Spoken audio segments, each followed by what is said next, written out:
High বন্ধুরা, সবাই কেমন আছেন? আশা করি সবাই ভালো আছেন। এখন বাজে রাত 2:45। তো আমি হঠাৎ আম পড়েছে কিনা এটা দেখতে গিয়েছিলাম। তো দেখলাম পুকুর পাড়ে একটা সাপ শুয়ে আছে। তো সাপটা দেখে আমি প্রথমে ভয় পেয়ে গেছিলাম। তো পরে একটু স্বাভাবিক হলাম। তো আমার কাছে সাপটা একটু আনকমন মনে হয়েছে। এটা ধরা সাপ না, এটা 100% শিওর।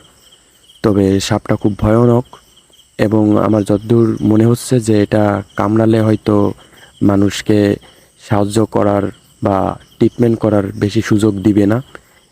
তো আপনারা যদি কেউ নামটা জেনে থাকেন তাহলে কাইন্ডলি আমাকে একটু জানাবেন। তো সাপটা অনেক বড়ই ছিল, আমি আর এর পিছনে ঘুরিনি। তো অবশেষে সাপটি পালিয়ে গিয়েছিল, বেশি সময় দেখতে পারিনি। তো আজ এই পর্যন্ত, দেখা হবে অন্য কোনো ভিডিওতে, অন্য কোনো লোকেশনে। সে পর্যন্ত ভালো থাকেন, সুস্থ থাকেন, বাই।